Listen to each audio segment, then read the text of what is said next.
Good morning, folks. Welcome to Mobility Matters. I'm your host, Javier Betancourt, Executive Director of the Citizens Independent Transportation Trust.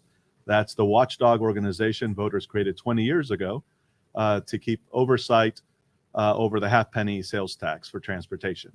With me today, I have two guests in succession. Our first guest is Eulois Cleckley. Eulois is the Director of the Department of Transportation and Public Works for Miami-Dade County. And after Eulois, we'll be bringing on Grace Perdomo with the Transit Alliance. So we'll start with you, Eulois. First of all, welcome. Thank you very much. I appreciate the invitation and look forward to the conversation today. No, I appreciate you being here, man. And I believe this is your first time here at Community Newspapers. Yes. So to all of those who follow Community Newspapers, you're about to hear some new things today. So it's exciting. But let's start with who you are and what you do. Sure. So as you mentioned, Eulois Cleckley. I'm the Director and CEO of the Department of Transportation and Public Works for Miami-Dade County. I've been in the job now a year. And before this particular role, I was the Executive Director of the Department of Transportation and Infrastructure for the City and County of Denver. And I've had multiple leadership roles in the transportation industry. I was actually, my undergraduate degree is in transportation and economics from North Carolina State, North Carolina A&T State University in Greensboro, North Carolina. Mm-hmm. And my entire career has been based in transportation. So I'm a transportation professional, and I've had over 20 years of experience in every aspect of transportation. And so it's always exciting to be placed in these roles where you can come in as an individual that has a breadth of experience and try to advance transportation mobility projects, programs, and services in a respective community. And really am grateful for the opportunity that's been bestowed upon me by Mayor Cava. So I'm very glad to be here, and that's a little bit about me and my background in the transportation industry. Great. So you mentioned DTPW, Department of Transportation and Public Works. Lest it's not obvious to some people, what does that department do? Talk about the different components. Absolutely. We do a lot. And I say this often, that our department is a unique department because of the fact that we have our roads, bridges, canals, we provide transit service and the like. By what we do, we impact 2.8 million people and their lives every single day.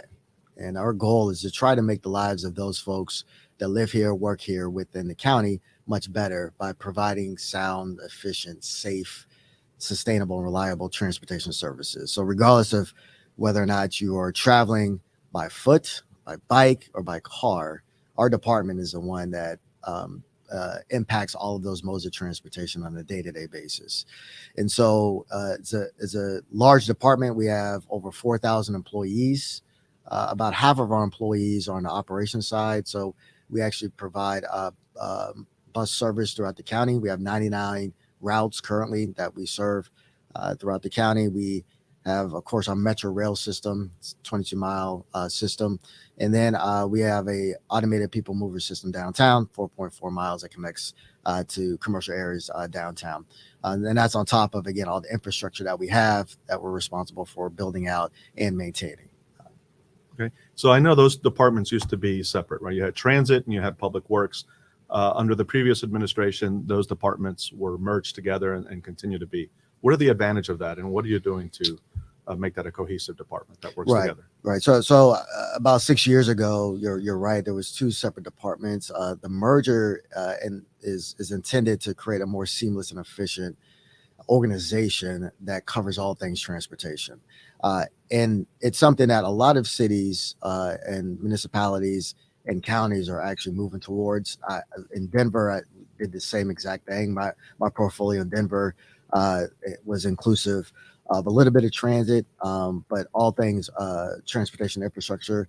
And I also had stormwater, so the utilities up underneath the roadway, and solid waste, right? So basically everything moving on the roadway system in Denver, I was responsible for. That was integrated, and it was very efficient because it allowed one owner to do the right type of project in the same space. Anytime that you break up organizationally those different functions, you automatically create those barriers. Silos, right? And those silos, right? We call them silos of excellence, cylinders of excellence. And so the benefit conceptually is one that would integrate all things related to transportation infrastructure in one space. What we've been doing over the past year is further integrating those functions from a traditional standpoint. So we're very much focused on making sure that we execute and we deliver projects in the most efficient way. And it really starts with how the organization is set up. And so from everything from planning to design to engineering construction, that's the way our organization is set up. So we want to make sure we have our resources aligned in a manner to deliver on those projects and make sure that we're delivering excellent and the best type of projects for the people that work here and live here in the county. So reorganizations are always ones that are difficult, but we have definitely been progressing and making sure that we're set up for success moving forward. Wonderful. So you spoke of projects. What are some of the, I guess, priority projects and programs that you're currently involved in addition to kind of the day-to-day operating the system? Right. What are some of the exciting projects people ought to know about? Yeah, so well, let's start with the SMART program. We've transitioned the SMART plan and the SMART plan corridors to a program because I've been very focused on making sure that we're set up to implement on the SMART corridors. And so just for the audience sake, we have a now approximately $10 billion capital program over the next 40 years, which is based off of the revenues that have been generated from the surtax that CITT and yourself are helping us manage and provide that type of oversight. But there are expectations that we have that come from the People's Transportation Plan to essentially expand rapid transit throughout Miami-Dade County. And so we have begun to implement those projects. We are constructing right now the South Dade Transitway project. So that's called the South Corridor. Essentially, that is transitioning the existing infrastructure along the transitway to a bus rapid transit service where we have 14 iconic stations that we are building right now. Those stations are going to mimic what you would see at our Metro Rail stations and provide a more express type service to get people from Florida City all the way to the Dadeland South Metro Rail station. 20 miles worth of infrastructure improvements there. We're improving many of the intersections and making it much safer for the pedestrians. We're building out our park and ride facilities and parking garages to make it easier to have that interplay between people driving to a location and that express bus service. The stations that we have are iconic. They're going to have Wi-Fi, they're air conditioned, and they're going to be beautifully built and designed stations. So we're very excited about that particular project. And you can see the progress as we speak, right? Absolutely. Anyone driving down South Dixie, or I think they may call it Harriet Tubman Highway now, can see those stations coming up. So it seems to be progressing at a rapid clip. Absolutely. When do we anticipate service to begin there? We anticipate to be substantially complete with construction by the end of 2023 and be in service the first quarter of 2024. So, so yeah, we're excited about that. We are currently moving forward with finalizing our NEPA process for the beach corridor. The beach corridor is split into 3 different segments. You have the trunk line, which is the City of Miami to City of Miami Beach connection. You have the extension on this City of Miami Beach side of a dedicated bus lane to go up to the convention center, and then you have the expansion of a people mover system potentially from up to the design district from the school area. So that's another exciting opportunity to provide a connection to where people want to go. And we're advancing that through the environmental phase at this point. We also have another corridor called the Northeast Corridor, which we are taking advantage of an existing freight rail line that currently Brightline uses for any city passenger service. But that project will identify 6 commuter rail stations that we plan to build out over the next 5 years or so.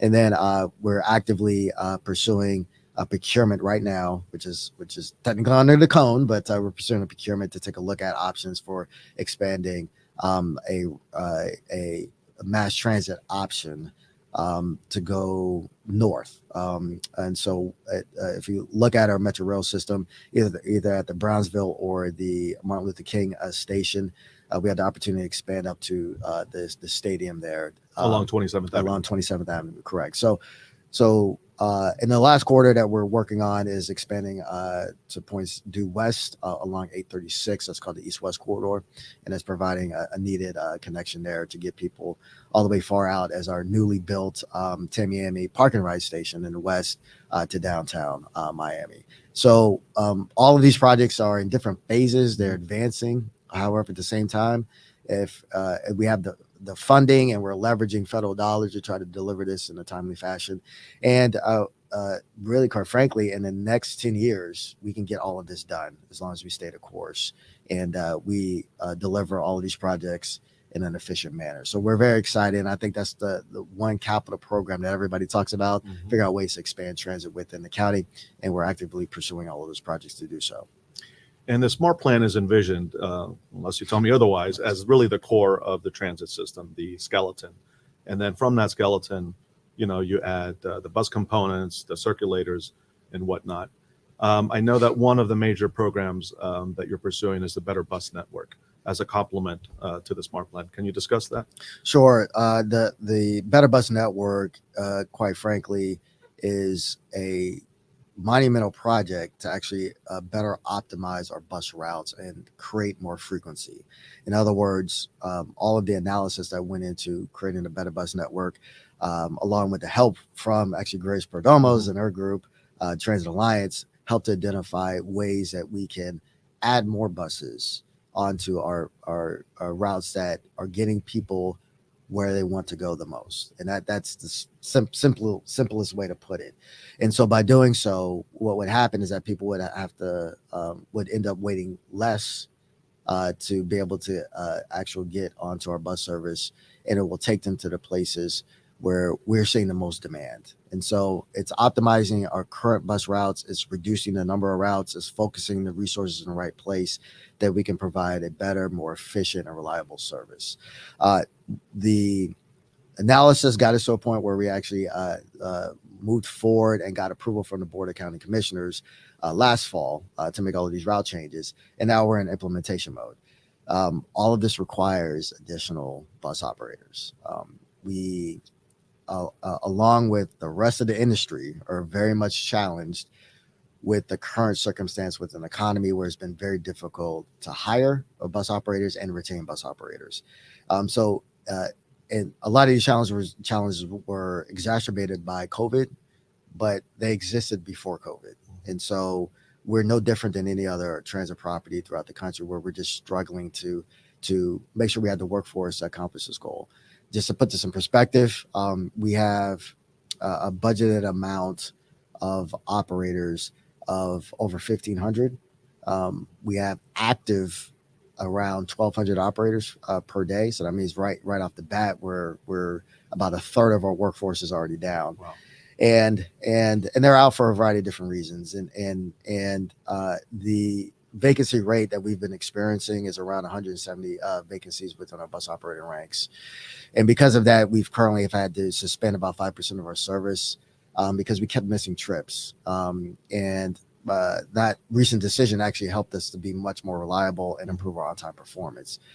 But that's one aspect of it. We have to hire approximately 170 to 200 operators, actually more, to actually implement the Better Bus Network changes. And so we are figuring out ways to work with partners and identify incentives to hire more bus operators and do more recruitments and really build up that bench of operators that we need to turn on the service that is currently suspended, but also implement the Better Bus Network changes. And so we're asking people to be patient with us. We understand people are very excited and they keep on asking when this is going to happen.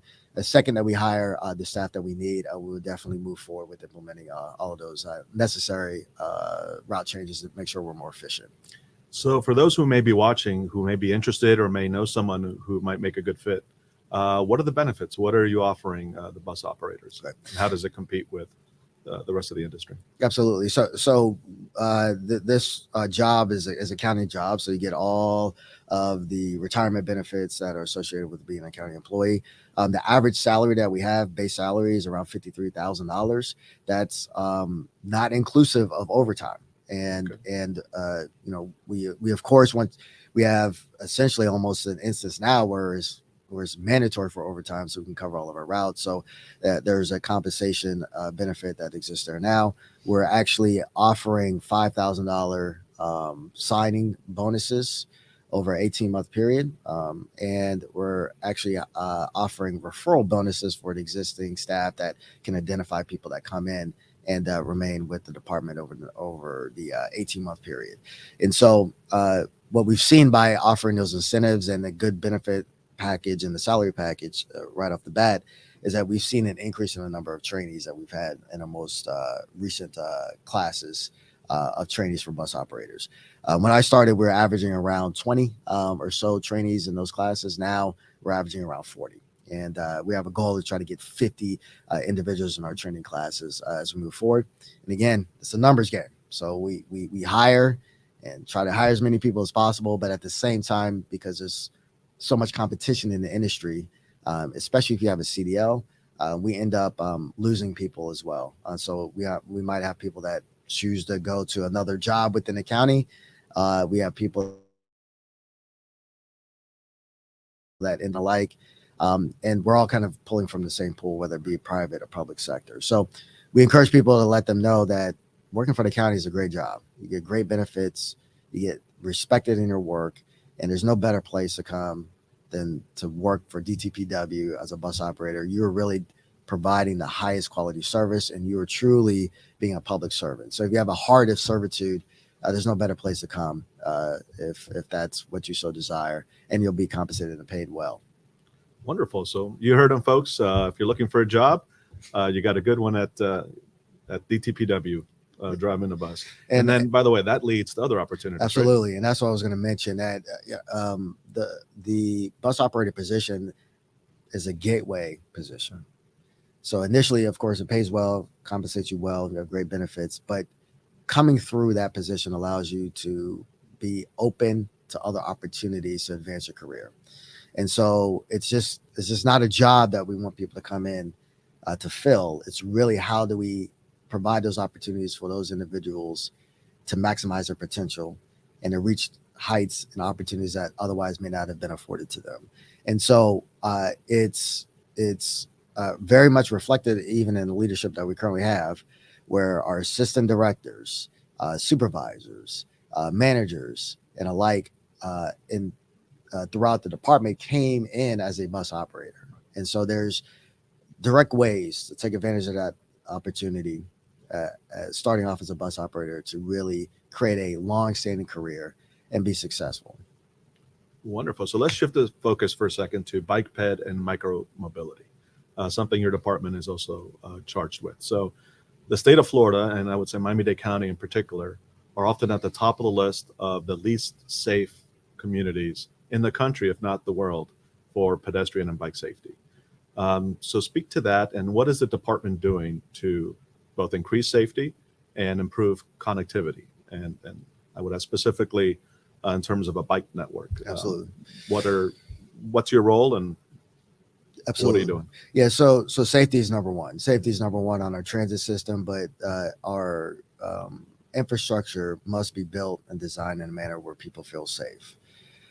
So you're correct. In Miami-Dade County, just to put this in context, we experience a high number of fatalities and a high number of serious bodily injuries in our roadway network. We have over 350 people that die every single year here in Miami-Dade County based on traffic fatalities. So our goal is to really embed this theory called Vision Zero. It's a well-known theory. A lot of cities throughout the country and internationally have adopted this idea that there should not be one person that loses their life as a part of just being able to get to where they need to go. And so we call that theory Vision Zero. And so the idea is that we want to have zero fatalities on our roadways by a certain year, in the year that we're choosing or just updating. It was 2030, now it's 2040. And we're trying to meet that horizon year where we have identified projects, programs, and policies that help achieve that goal of having zero fatalities moving forward. And so what we are doing currently, we're finalizing our Vision Zero strategy, which identifies several different actions that we can start taking from a design and policy perspective to help us reach that goal. One of which is that we did an analysis and we identified 100 of the highest crash locations that we want to create a way to implement tactics that will make those locations much more safe, so we can have a reduction of crashes and therefore a reduction of people losing their lives at those locations.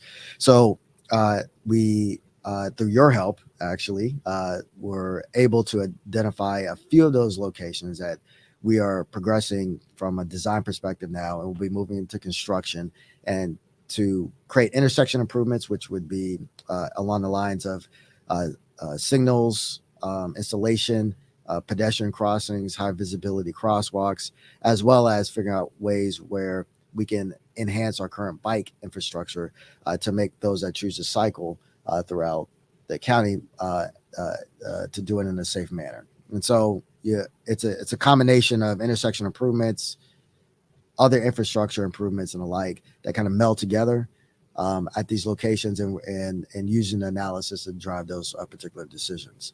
Now, as we move forward with respect to our bicycle network, we, in the past year, built out about 3.3 miles worth of bicycle lanes, and we are working on developing and implementing an entire bicycle network plan that really can be one that's connected.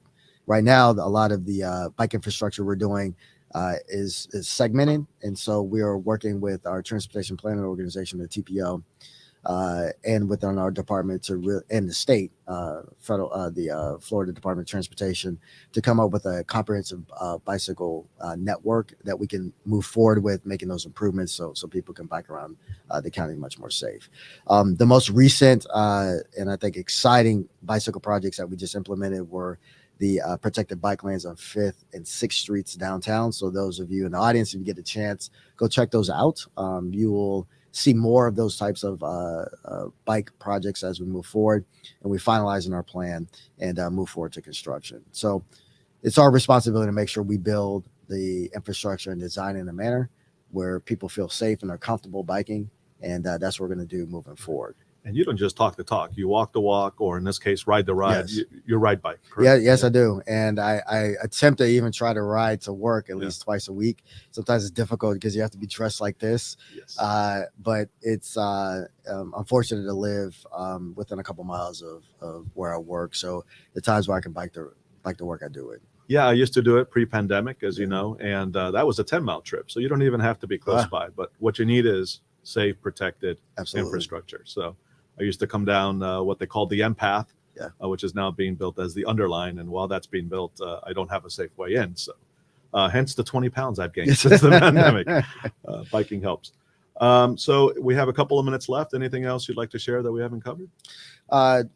Just the fact that I'm really happy and proud of being in the position that I'm in to be able to lead 4,000 dedicated public servants. And the transportation industry is a unique one because, again, as I mentioned that from the outset, that it's one of the few industries that touches everybody and touches almost every business. So we have 2.8 million people here in the county, and you have that's just residents, right? That's just residents, right? Not counting the visitors. It's counting the visitors. And there's 2.8 million commute patterns that you have to deal with. Opinions. And opinions. And if you really think about it, all of us are transportation experts because we either use the system or we identify ways that we choose to get around.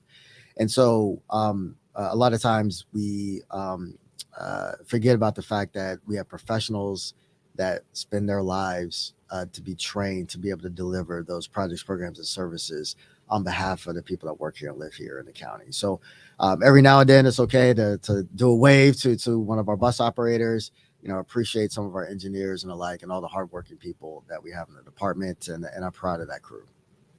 Absolutely. So I think that's the end of our time here. So I want to thank you again for joining us. And next up, we're going to have Grace Perdomo with the Transit Alliance, which, as you mentioned earlier, has already partnered with your department on a couple of initiatives, and I'm sure we'll continue to do so. So with that, Mr. Cleckley, appreciate thanks it again. Thanks, appreciate Javier. it. Keep us moving. Thanks. Definitely appreciate it. Thank you. Thank you, folks.